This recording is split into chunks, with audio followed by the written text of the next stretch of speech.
এসো শান্তির কথা বলি, এসো শান্তির পথে চলি। আসসালামু আলাইকুম ওয়া রাহমাতুল্লাহি ওয়া বারাকাতুহু। আলহামদুলিল্লাহি রাব্বিল আলামিন ওয়াস সালাতু ওয়াস সালামু আলা সাইয়্যিদিল আমবিয়া ওয়াল মুরসালিন ওয়া আলা আলিহি ওয়াস সাহবিহি আজমাইন। দূরের এবং কাছের, দেশের এবং প্রবাসের সম্মানিত দর্শক, আমন্ত্রণ জানাচ্ছি আপনাদের অত্যন্ত প্রিয় অনুষ্ঠান শান্তির পথে। আশা করি সকলেই ভালো আছেন, সুস্থ আছেন। আমরা আজকে গুরুত্বপূর্ণ একটি বিষয় নিয়ে আলোচনা করব, জাতীয় গুরুত্বপূর্ণ ইস্যু, তা হলো ইসলামে বাজেটের গুরুত্ব। আমাদের এই প্রিয় মাতৃভূমি বাংলাদেশে আজকে বাজেট পেশ হচ্ছে। ইসলামিক দৃষ্টিকোণ থেকে বাজেটের গুরুত্ব কি, দুজন প্রথিতযশা আলেমে দ্বীন আমার দুপাশে বসা আছেন, তাদেরকে নিয়ে আমরা আজকে আলোচনা শুরু করব। শুরুতেই তাদের সাথে পরিচিত হই। আমার ডানে আছেন ঢাকা মদিনাতুল উলুম কামিল মাদ্রাসার সাবেক সুযোগ্য অধ্যক্ষ, আপনাদের অত্যন্ত পরিচিতজন হযরতুল আল্লামা মাওলানা আব্দুর রাজ্জাক আমাদের সাথে। আসসালামু আলাইকুম ওয়া রাহমাতুল্লাহি ওয়া বারাকাতুহু। এবং আমার বাঁয়ে আছেন, আপনারা যেমনটি দেখছেন, ফরিদগঞ্জ মজিদিয়া কামিল মাদ্রাসা চাঁদপুরের সম্মানিত সাবেক সফল অধ্যক্ষ, বিশিষ্ট লেখক এবং গবেষক হযরতুল আল্লামা ডক্টর A.K. মাহবুবুর রহমান। আসসালামু আলাইকুম ওয়া রাহমাতুল্লাহ। হ্যাঁ ডক্টর ওয়ালাইকুম সালাম ওয়া রাহমাতুল্লাহ। ডক্টর মাহবুবুর রহমান, আপনাকে দিয়ে শুরু করব। ইসলামে বাজেট ভাবনা, বাজেটের যে বিষয়, ইসলামের দৃষ্টিকোণ থেকে এটা গুরুত্ব এবং তাৎপর্য কতটুকু, আপনাকে দিয়ে শুরু করব। এরপরে দর্শকদের প্রশ্ন আসলে আমরা নিশ্চয়ই প্রশ্ন নেব এবং আপনাদের কাছে থ্রো করবো ইনশাল্লাহ। আপনাকে দিয়ে শুরু করতে চাই। নাহমাদুহু ওয়া নুসাল্লি ওয়া নুসাল্লিমু আলা রাসূলিহিল কারীম, আম্মা বা'দ। ক্বালাল্লাহু সুবহানাহু ওয়া তাআলা ওয়া লাকাদ কাররামনা বানি আদম। সাদাকাল্লাহুল মাওলানাল আযীম, সাদাকা রাসূলুহুন নবিয়ুল হাবিবুল কারীম। বাজেট একটা দেশের অত্যন্ত গুরুত্বপূর্ণ বিষয়, কারণ মানুষের ব্যক্তি, পরিবার, সমাজ, রাষ্ট্রের সার্বিক পরিচালনার জন্য বাজেটটা প্রয়োজন এবং এই বাজেট অনুযায়ী কার্যক্রম চলে থাকে। এই বাজেটের মধ্যে একটা হলো যারা পুঁজিবাদী অর্থনীতির ধারক তাদের একরকম, আর ইসলামী বাজেট ভিন্ন রকম। ইসলাম যেই বাজেটের কথা বলছে, রাসূল পাক সাল্লাল্লাহু আলাইহি ওয়াসাল্লামের শাসনামলে, খোলাফায়ে রাশিদিনের শাসনামলে পরবর্তীতে আমরা যেটা স্টাডি করে পাই, সেটা হলো বাজেটের মূল লক্ষ্য হবে লা দারার আলা দিরার। বাজেটের কারো ক্ষতি করা যাবে না, কোনো ক্ষতির সম্মুখীন যেন না হয় মানুষ, এই একটা দিক। আর একটা হলো উন্নয়ন বাজেট, মানুষের প্রতিদিন তার দৈনন্দিন যেই অবস্থায় তার থেকে উন্নয়ন কীভাবে করা যায় সেটা বাজেটে থাকবে, বরাদ্দ থাকবে। এই উন্নয়নের মধ্যে অনেকগুলো দিক আছে। একটা হলো শিক্ষা খাতে উন্নয়ন, আর একটা হলো চিকিৎসা খাতে উন্নয়ন, আর একটা হলো বাসস্থানের খাতে উন্নয়ন, অন্ন বস্ত্র বাসস্থান যেটাকে বলা হয় উন্নয়ন করবে। আর একটা হলো মানুষের রাবেতা বলে এটাকে করা, ফেকার ভাষায় সেটা হলো যোগাযোগ ব্যবস্থা। যোগাযোগ ব্যবস্থা মানুষের যত উন্নত হবে ততই দেশটা শান্তি থাকবে। আমরা সার্বিক উন্নয়ন কথা বলছি, সার্বিক উন্নয়ন। তো এই উন্নয়নের জন্য যে বাজেটটা করা, বাংলাদেশে এবার 7 লক্ষ কোটি টাকার বাজেট হচ্ছে, বিরাট অঙ্কের। এবং এই বাজেটের দুইটা দিক দেখতে হবে ইসলামী দৃষ্টিকোণ। একটা হলো যে আমি আয় করব কোন পথে, মালিহি মিন আইনা ইকতাসাবা, হাদিস শরীফে কই থেকে আমি আয় করতেছি, এটার বৈধ অবৈধটা দেখতে হবে ইসলামী বাজেটে। যদি অবৈধ হয়, হারাম হয়, সেটা গ্রহণ করা যাবে না। ফিমা আনফাকাহু, হাদিস যেটা আসছে, কোথায় খরচ করবো সেই আপনার খাতগুলো আমাকে চিহ্নিত করতে হবে যেন এটা অপচয় না হয়। ডক্টর মাহবুবুর রহমান, আপনি বৈধ অবৈধর প্রশ্ন আসলে সেখানে সুদভিত্তিক অর্থনীতির কথা চলে আসে। জি, তো সেক্ষেত্রে কি বলবেন? সুদভিত্তিক অর্থনীতি তো ইসলামের দৃষ্টিতে সুদভিত্তিক অর্থনীতির কোনো স্থান নাই। এবং জাকাত সিস্টেম আসবে, জাকাত, ওসর, খারাজ যেগুলো ইসলামী স্টেটের জন্য আছে সেগুলো আপনার ইসলামী খাত। এবং আন্তর্জাতিক সমীক্ষা দেখা গেছে যে আমার বাংলাদেশে যদি যারা জাকাত দাতা তাদের জাকাতগুলো 8 বছর কালেকশন করা হয় সরকারিভাবে যথাযথ, তাহলে যেই মূলধন হবে বিনিয়োগের জন্য বিদেশিদের তাকে তাকানো লাগবে না, এবং ক্ষুদ্র মাঝারি শিল্প আপনার গড়ে তোলে, এই দেশে বেকারত্ব থাকবে না। কিন্তু জাকাতের যেই সম্পদ, এটা তো সকল ক্ষেত্রে ব্যয়যোগ্য নয়। সেক্ষেত্রে কি বলবেন? যেহেতু 4টি নির্দিষ্ট খাত আছে, এই নির্দিষ্ট খাত যেগুলো, ওগুলো যদি সমৃদ্ধি হয়, যেমন ফকির, মিসকিন, তাই না, হবে। তারপরে সেখানে অসর আছে, সেখানে খারাজ আছে, যা অমুসলিমদের জিম্মিদের আপনার কর, সেখানে ফায় আছে, সেখানে খনিজ সম্পদ আছে, ওগুলো দিয়ে আমরা আবার আসবো আপনার কাছে। আল্লামা আব্দুর রাজ্জাক, যেমনটি বলছিলেন সামগ্রিক উন্নয়নের যে বাজেট উন্নয়নের বিষয়টা, বিশেষ করে জনকল্যাণের যে বিষয়টা বাজেটে সবসময় বলা হয়ে থাকে, জনকল্যাণের বিষয়টা, তো এটা এই বিষয়ে আপনি বলবেন। আরেকটা হলো আমরা দুর্নীতির কথা শুনে থাকি এবং টাকা পাচারের কথা শুনে থাকি, যেটা দেশকে পঙ্গু করে দেয়া। তো এ সকল ক্ষেত্রে বাজেটের মধ্যে কী ধরনের নির্দেশনা থাকা দরকার বলে আপনি মনে করেন ইসলামের দৃষ্টিকোণ? আলহামদুলিল্লাহ ওয়াসসালাতু ওয়াসসালামু আলা রাসূলিল্লাহ। বিশেষ করে একটা কথা বাজেট বলি বা যে বিষয়ে আমরা আলোচনা করি কোরআন সুন্নাহর দৃষ্টিতে, লা তাজলিমুনা ওয়া লা তুজলামুন, তোমরা এমন একটা কিছু সিদ্ধান্ত গ্রহণ করতে পারো না যেটার দ্বারা তোমার দেশের নাগরিক হোক বিদেশি হোক কারোর বিরুদ্ধে তোমার দ্বারা যেন জুলুম করা না হয়ে যায়, এবং তোমার বিরুদ্ধে আবার কেউ জুলুম করুক সেটাও তুমি প্রশ্রয় দাও, তাও আমি অনুমোদন করি না, তোমার জালেমদেরকে প্রতিহত করবা। তো অর্থনৈতিক বিষয়টা এবং বাজেটের বিষয়টা এটা ইসলামের দৃষ্টিকোণ থেকে অসাধারণ গুরুত্বপূর্ণ। এইগুলির দিকে আমাদের মনোযোগ না দেওয়ার কারণে আমাদের অনেক মুসলিম দেশ পশ্চাৎগামী হয়ে গেছে। তো আলেম ওলামাগণ বাংলাদেশের সবার এই বিষয়ে মনোযোগটা দেওয়া উচিত। রাসূলুল্লাহ সাল্লাল্লাহু আলাইহি ওয়াসাল্লাম যখন আবির্ভাব হলেন সেই সময়ে মক্কার লোকরা হাত্তা হুম কানু ইয়াকুলুনা আল মাইয়াতা ওয়াল জুলুদ, সব কিতাবের মধ্যে আছে, অভাবের তীব্রতার কারণে এইটা কাবা ঘরের কেন্দ্র করে বিদেশি লোকেরা যে সমস্ত পশু জবাই করতে আনছিল সেই পশুটা জবাই করবার পরে ইয়াশরাবুনা দম, ওই যে বহমান রক্ত সেইটা পর্যন্ত পাত্রে ধরে নিয়ে খিদের জ্বালায় এটাও পর্যন্ত খেয়েছে। অনুরূপভাবে করেছে। আর ওই যে চামড়া এইটাও পর্যন্ত কাঁচা চামড়াও চাবাইয়ে খেয়েছে, কারণ ওইটা যে চামড়া যে খাওয়া যায়, বর্তমানের যুগের অনেক উন্নত দেশের লোকেরাও তো লোমটা ফেলে দিয়ে সেটা সিদ্ধ করে রান্না করে খাচ্ছে। তো সেইটা তারা কাঁচা খেত এত দারিদ্রতার মধ্যে। কিন্তু রাসূলুল্লাহ তাদের সামনে যখন আসলেন, সাফা পাহাড়ের পাশে যখন এটা মহাসম্মেলন ডাক দিলেন, রাসূলুল্লাহ বললেন যে আনা উকাদ্দিমু ইলাইকুম কালিমাতান ফাইন কাবিলতুমুহা মালাকতুমুল আরবা ওয়াল আজম, তোমাদের এত দারিদ্র্যের মধ্য থেকে আমি মাত্র একটা বাক্য তোমাদের মর্ম বুঝে গ্রহণ করে সব নিজেদের চেঞ্জ করবার জন্য আহ্বান জানাচ্ছি, এটা যদি গ্রহণ করে নাও মনে প্রাণে, মালাকতুমুল আরবা ওয়াল আজম, যতদূর আরবি ভাষা প্রচলিত সব অঞ্চলের শাসনকর্তা মক্কার লোকেরা তোমরা হবা। তাই হয়েছেন আবু বকর সিদ্দিক, হজরত ওমর, হজরত ওসমান, হজরত আলী, এর পরে যদিও খেলাফত থাকলো না, মলুকিয়া তাহলে তো আমির মুয়াবিয়া, এনারা সব মক্কা মদিনার লোকই তো ছিলেন। তারপরে বনু আব্বাস যে আসলো, 1000 বছর তারা ম্যানেজমেন্ট করলো। অভাব অনটনের কোনো সম্মুখীন, টাকা নাই হাওলাত নেওয়া, এর কাছে যাও, সুদ দাও, ঘুষ দাও, এ সমস্ত করা, এগুলি বিলকুল কিছুই ছিল না। মানে রাসূলুল্লাহ সাল্লাল্লাহু আলাইহি ওয়াসাল্লাম এই বুখারী শরীফের কিতাবুল ইলমের মধ্যে পরিষ্কার বলা আছে, কিন্তু এই বিষয়গুলি আমরা আলোচনায় আনতে চাই না। আর বেশিরভাগ দেখবেন যে কিতাবুল বুয়ু থেকে আরম্ভ করে সহিহ বুখারীর প্রথম খণ্ডের শেষের দিকের প্রায় 10-12টা বাব, সেখানে আমি দেখলাম প্রত্যেকটা রিলেটেড উইথ ফাইন্যান্স, এগুলো অর্থ উপার্জন এবং সেই অর্থের অ্যাকুরেট ব্যয় কীভাবে হবে। রাসূলুল্লাহ বলছেন ইন্নাল্লাহা ইউহিব্বু মাআলি আল উমুর, তুমি উঁচু হাত হয়ে থাকো, ফাইন্যান্সিয়ালি শক্তিশালী থাকো, সেইটা আমি পছন্দ করি। আলিয়াদুল উলিয়া খায়রুম মিনাল ইয়াদিস সুফলা, যে হাত দান করতে পারে সেই হাত আমি পছন্দ করি। রাসূলুল্লাহ বললেন যে লা হাসাদা ইল্লা ফি ইসনাইনি রাজুলুন আতাহুল্লাহু মালান, দেখুন রাসূলুন আতাহুল্লাহু মালান ফাসাল্লাতাহু আলা হালাকাতিহি ফিল হক, ওই ব্যক্তি যে ব্যক্তিকে সে ব্রেন খাটাইছে বলে অনেক অর্থবিত্ত, এখানে ব্যক্তি বলতে ব্যক্তিও যেমন নাকি দ্যাট পার্ট অফ সোসাইটি, ওই সোসাইটিটাও অনুরূপভাবে ওই কোম্পানিটাও আর ওই দেশের গভর্নমেন্টটাও, আল্লাহর নবী বলছেন যে তারা অনেক অর্থবিত্ত হালালভাবে আইনসম্মত পদ্ধতিতে উপার্জন করবে এবং তাদের বাজেটে থাকবে। মাঝে একদিন শুনলাম কি, আমাকে অনেকেই বলে, তো আমার বহু সংখ্যক যারা আমার পেছনে জুম্মার নামাজ পড়েন অনেকে মন্ত্রী, তো তারা বলছেন হুজুর দোয়া করে দিন, আল্লাহর মেহেরবান সরকারের অর্থনৈতিক অবস্থা আল্লাহ উন্নতি দিয়েছেন, 50 বিলিয়নের মতো হয়েছে এটা রিজার্ভের মধ্যে। তা আমি বললাম যে আল্লাহ তাআলা আরও দিবেন, যদি বিশেষ করে এই ঘুষ খাওয়াটা যদি বন্ধ করা যেত।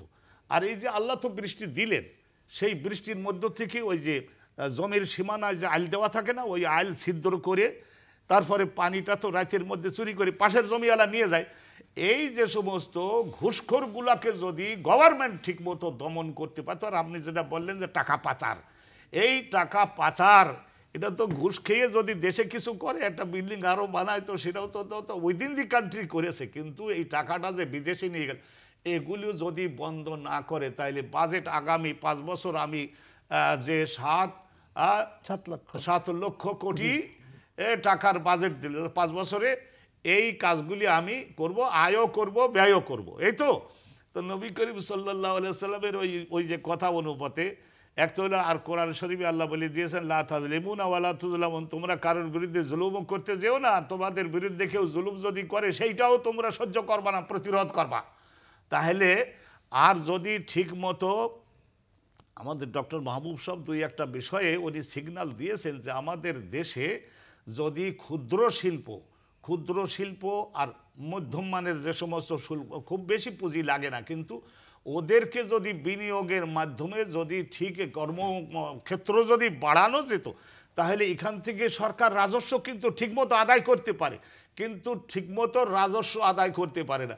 আমার না এই কথাটা বলি না, আমার ওই এয়ারপোর্টে ওই যে আপনার ক্লিয়ারিং অ্যান্ড ফরওয়ার্ডিং, এই ক্লিয়ারিং আর ফরওয়ার্ডিং করতেছে সিএনএফ। তা আমি বললাম কি এই বাতিজা কি করিস, তোরে যে এত দেয় কমিশন কত, তো বলছে চাচা দোয়া করবেন, একটা বিল্ডিং বানাইছে আর একটা বানাবো। আমি বলি কীভাবে করো, তো বলতেছে যেমন চীন থেকে মাল আনলো, আনবার 5 কোটি টাকার মাল আনলো, সেই মালের মধ্য থেকে ওরা ওখানকার অথরিটি যারা লোকাল এয়ারপোর্টে তাদের সঙ্গে যোগসাজশ করে ওদের 5-10 লাখ টাকা দিয়ে তারপরে ওইটা আমরা বানাই ফেলি 1 কোটি, 5 কোটি টাকার মালরে বানাই ফেলি কাগজপত্রে 1 কোটি।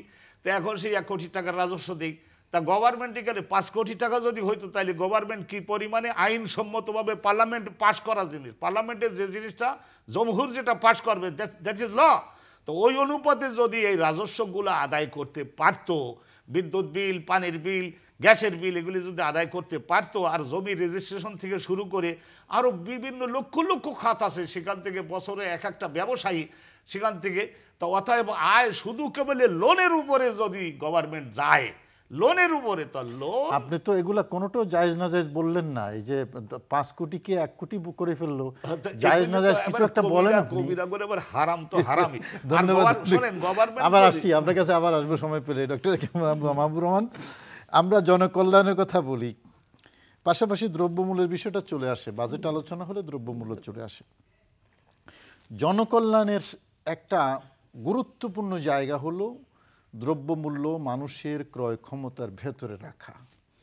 কিন্তু বাংলাদেশের প্রেক্ষাপটে দ্রব্যমূল্য এখন যে পরিস্থিতিতে আছে, আপনি তো বাজার সাজার করে খান নিশ্চয়ই, এটা মানুষের জনকল্যাণের মানে মাত্রায় আছে না জনদুর্ভোগের মাত্রায় আছে, এবং এ ব্যাপারে বাজেটে কি থাকা দরকার ইসলামিক দৃষ্টিকোণ থেকে আসলে। এবং এখানে আমি একটু আপনার সাথে যোগ করে দেই, হযরত ইউসুফ আলাইহিস সালামের যে বাজেট বরাদ্দটা, বাজেট পরিকল্পনা নিশ্চয় আপনার মাথায় আছে, সেটা দিয়ে একটু আপনি আলোচনা করবেন। আপনার ইউসুফ আলাইহিস সালামের বাজেট পরিকল্পনার যেটা মেইন পয়েন্ট ছিল, সেটা হলো যে সমতা, যেন জুলুম না হয়, যেটা হযরত বলছিলেন, সমতা, এবং দুর্ভিক্ষ যাতে না হয়, দুর্ভিক্ষ যেন না আসতে পারে, দুর্ভিক্ষ অভিশাপ থেকে বাঁচার জন্য। আমাদের দেশে যে সমস্যা সেটা হলো বাজার সবার জন্য খারাপ নয়, যারা অবৈধ টাকা অর্জন করে লাখ কোটি কোটি টাকা, তাদের তো বাজারের সমস্যা নেই, সমস্যা হলো মধ্যবিত্ত নিম্নবিত্ত যারা ভুগতেছে। এখন এটাকে নিয়ন্ত্রণ করবে কে? নিয়ন্ত্রণ সরকার একা তো সম্ভব নয়, সরকারও উদ্যোগ নেবে, সাথে যারা স্টেক হোল্ডার আছে তারাও করবে। কিন্তু এখন সিন্ডিকেট করে যে অবস্থা করা হচ্ছে, যে গতকালকে পেঁয়াজ কিনছি 80 টাকা, এর আগের দিন 70 টাকা। একসময় বলা হতো যে বেশি করে আলু খান, ভাতের উপর চাপ কমান, এখন 50 টাকা, 60 টাকা। তো যাক, এখন মূল কথা হলো আমরা 92% মুসলমান এদেশে, মুসলমানদের শিক্ষা ব্যবস্থায় এমন একটা ব্যবস্থা থাকতে হবে যেন ছোটোকাল থেকে চরিত্র গড়ে ওঠে, আল্লাহর ভয় তার মধ্যে আসে, জান্নাত জাহান্নামের কথা মনে থাকে, আখিরাতে শাস্তির কথা মনে থাকে। যদি একটা লোকের মাথায় যদি আখিরাতে শাস্তি মনে থাকে, তো সে কোনো দিন রডের বদলে মাছ দেবে না, এটাই স্বাভাবিক। কিন্তু কেন হচ্ছে, আমাদের টোটাল শিক্ষা ব্যবস্থার মধ্যে নৈতিকতা বলা হয় কিন্তু প্র্যাকটিক্যালি কোনো কাজ নাই, এই একটা সমস্যা। আর একটা হলো যারা প্রশাসনে আছে তাদেরকে যে প্রশিক্ষণ দেওয়া হচ্ছে, আমি কয়েকটা প্রশিক্ষণ ছিলাম, প্রশিক্ষণে এই আমরা মালথাস থিওরি অমুক থিওরি বলতে, কিন্তু রসুল্লাহর থিওরি সেখানে নাই, সাহাবা একরামের থিওরি সেখানে নাই। আপনি কল্পনা করতে পারবেন না, যেদিকে গ্যাস ছিল না, কারেন্ট ছিল না, কিচ্ছু ছিল না, সেই যুগে ওমর ইবনে আব্দুল আজিজ রাদিয়াল্লাহু তাআলা আনহু 37টা মুসলিম রাষ্ট্রের আপনার খলিফা ছিলেন।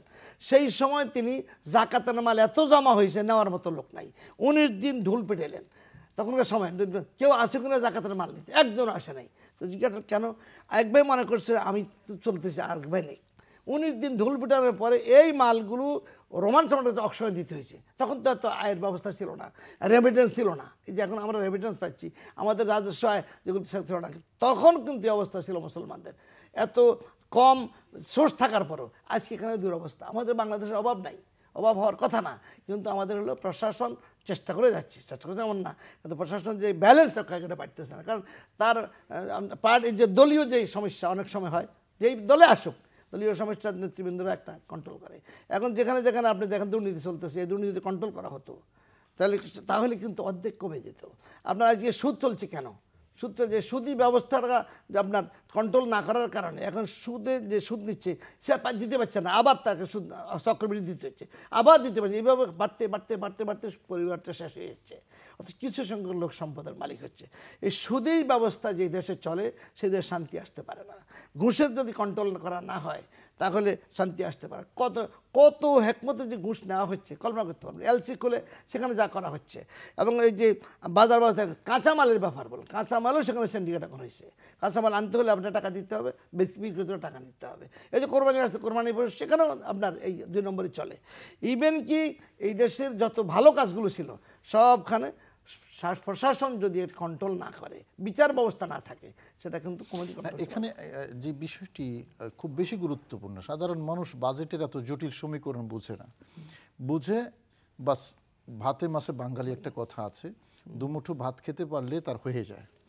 এখন এগুলার সাথে দ্রব্যমূল্য সহ টোটাল সমাজ ব্যবস্থায় মানুষের জনকল্যাণের সাথে বাজেটের একটা সম্পর্ক আছে। এখন আমাদের দেশ সহ সারা পৃথিবীতে এক্সপোর্ট ইম্পোর্ট হয়, কিছু মাল আছে আমরা বিদেশে রপ্তানি করি, আর কিছু প্রয়োজনীয় জিনিস আছে আমরা দেশে আমদানি করি। দেশে আমদানি করার যে বিষয়গুলো সেগুলোর মধ্যে মানুষের নিত্য ব্যবহারযোগ্য পণ্য যেগুলো আছে আমরা সেগুলো নিয়ে বিশেষ করে কথা বলছি।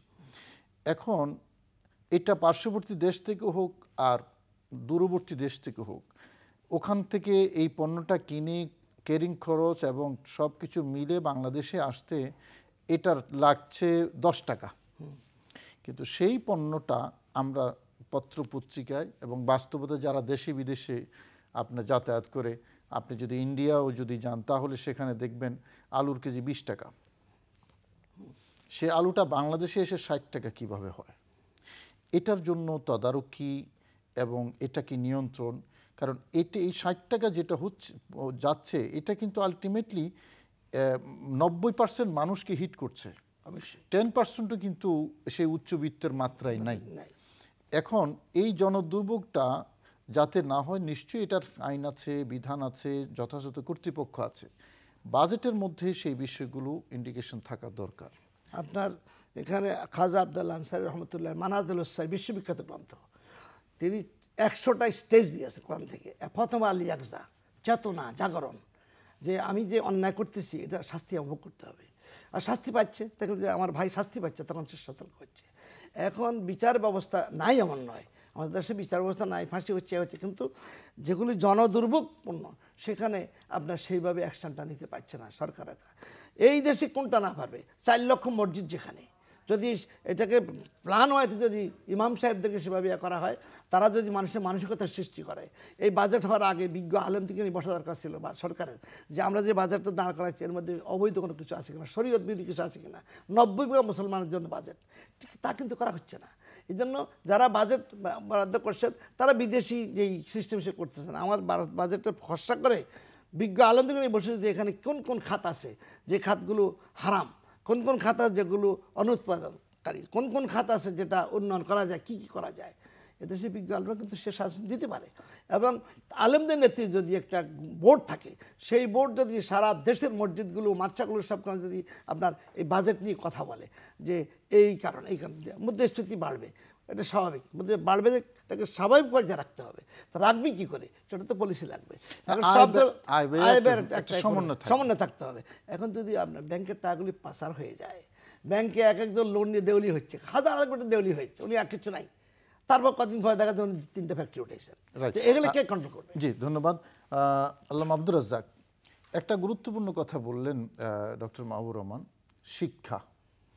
আসলে মানে পড়াশোনা, স্কুল কলেজ বিশ্ববিদ্যালয় মাদ্রাসা কোনোটারই অভাব নেই, কিন্তু এই যে দুর্নীতি বলি আমরা, টাকা পাচার বলি, যাই বলি, এটাকে ঘুষ যাই বলি, এগুলা কিন্তু ওই যে গ্রামের যে কৃষক তারা কিন্তু করে না, শিক্ষিত মানুষগুলোই করে। আসলে শিক্ষাটা কি পেলাম আমরা?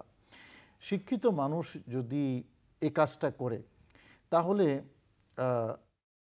শিক্ষা নিয়ে, শিক্ষা ব্যবস্থা নিয়ে নৈতিক শিক্ষার প্রশ্নটা চলে আসে। ইসলাম যেটাকে গুরুত্ব দিয়েছে বেশি, তাকওয়া মূলক শিক্ষা, সে তাকওয়া যদি থাকে তাহলে এই মানুষটা অন্যায় পথে, যেটা আপনি আপনার আলোচনায় বলেছেন, অন্যায় পথে ঘুষ নেওয়া, সুদ খাওয়া, এটা তার অন্তর বাধা দিত যে না, এটা তো আল্লাহ এবং রসুলের বিরোধী। ঘুষ সুদ খাওয়াকে বলেছেন ফাযানু বিহারবি মিনাল্লাহি ওয়া রাসূলি, সে সেটাকে ভয় করত। তো এখন এই শিক্ষাটা আমরা কি পাচ্ছি? এবং সেই যেই শিক্ষা হযরত ফারুক আজম রাদিয়াল্লাহু তাআলা আনহুর যুগে ওই যে মা এবং মেয়ে দুধ মিশানোর ক্ষেত্রে যে ঘটনাটা, এই শিক্ষা অভাব বলেই আমাদের এই দুর্নীতি, আমাদের এই দুর্ভোগ। আপনি কি মনে করেন? আপনার না, কথা তো ঠিকই, এটা 80% আপনি যেটা বললেন যে শিক্ষাটা নাই এক, আর শিক্ষাটা অনেক ক্ষেত্রে আমি কিন্তু যা অনুভব করি সেটা প্রকাশ করি দেশবাসীর সামনে, এটা আমার একটা বদভ্যাস বলেন আর যেটা বলেন এটা আছে।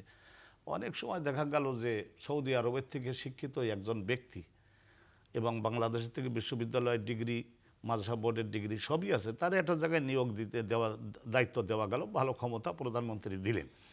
কিন্তু দেখা গেল তদন্তে যে ওই অধ্যক্ষ এবং মুহাদ্দিস, লেকচারার এই সমস্ত নিয়োগ করবার ক্ষেত্রে তিনি এবং তার সহযোগিতায় অন্যরা কোটি কোটি টাকা মেরে দিলেন, ঘুষ নিলেন।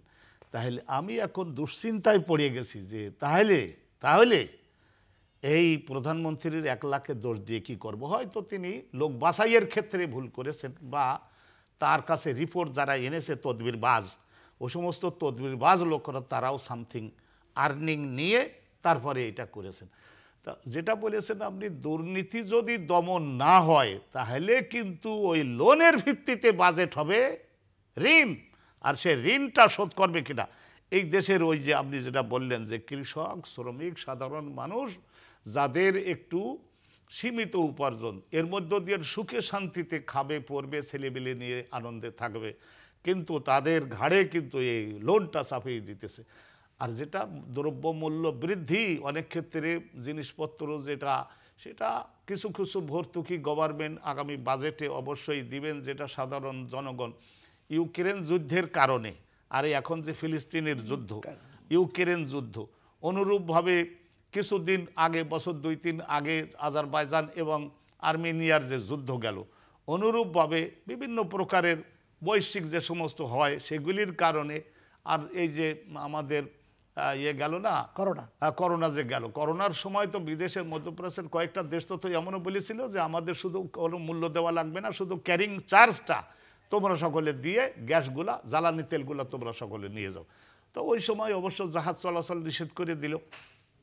গভর্নমেন্ট অনেক ক্ষেত্রে অক্ষম ওই সমস্ত এখন আনতে গেলে ওই যুদ্ধ, বৈশ্বিক এখানে কিছু যৌক্তিক কারণও আছে, যৌক্তিক কারণ আছে, এটা ঠিকই বলেছেন। ইউক্রেন যুদ্ধ সহ বৈশ্বিক একটা প্রেক্ষাপট থাকে, কিন্তু তারপরও মানে আমরা দৃশ্যমান যে জিনিসগুলো দেখি, যে জিনিসটা আমাদের দেশে উৎপন্ন হচ্ছে, আমার দেশের, সেই জিনিসটার দাম কেন আপনার এত আকাশচুম্বী হবে? এটা তো আর ইম্পোর্টের বিষয় না, এখানে যুদ্ধের কোনো আসর পড়ে নাই। কিন্তু তো এগুলো অনেক প্রশ্ন কিন্তু থাকে যেগুলো আসলে সঠিক জবাব খুঁজে পাওয়া যায় না। কৃষক আপনার বিভিন্ন জিনিস চাষাবাদ করে উৎপন্ন করে সিন্ডিকেশন করে তার এটা কিনবে না, পচনশীল জিনিস, সে কি করবে, ওই 50 টাকার জিনিসটা 10 টাকায় সে ছেড়ে বেচে দিতে বাধ্য হচ্ছে। এই ধরনের অনেক সমস্যা কিন্তু আমাদের সমাজে আছে। আমরা আশা করছি সেই সমস্যাগুলোর সমাধান হবে। সময় থাকলে আরও আলোচনা করতাম। আপনাদের দুজনকে অনুষ্ঠানের পক্ষ থেকে ধন্যবাদ। শুধু দর্শক, আমরা আসলেই এই বাজেট ভাবনা, ইসলামের দৃষ্টিকোণ থেকে বাজেট, জনকল্যাণটাই আমাদের কাছে মুখ্য। আমরা যাতে সেই বিষয়টা লক্ষ্য রাখি। যেমনটি বলা হয়েছে, আসলে একটা সুন্দর উন্নয়নমূলক এবং জনকল্যাণমূলক সমাজ প্রতিষ্ঠার জন্য সরকারই কিন্তু শেষ কথা নয়, জনগণের দায়িত্ব আছে। আসুন আমরা সকলে মিলে আমাদের এই প্রিয় দেশ বাংলাদেশটাকে গড়ে তুলি এবং আমাদের সকলের মঙ্গল যা হবে আমরা সেটাই করি। বিশেষ করে নৈতিক শিক্ষা, ইসলাম যে শিক্ষা, তাকওয়ামূলক শিক্ষা, যে শিক্ষা আমাকে ঘরের ভিতরেও একটা অন্যায় কাজ করতে বাধা দেবে, সেই নৈতিক শিক্ষাটা আমাদের প্রয়োজন। তাহলে দুর্নীতি বন্ধ হবে, আমাদের দেশ, আমাদের সমাজ উন্নত হবে। সবাইকে ধন্যবাদ জানাচ্ছি এবং আজকের পর্ব এখানে শেষ করছি। আসসালামু আলাইকুম রহমতুল্লাহি ওয়া বারাকাতুহু।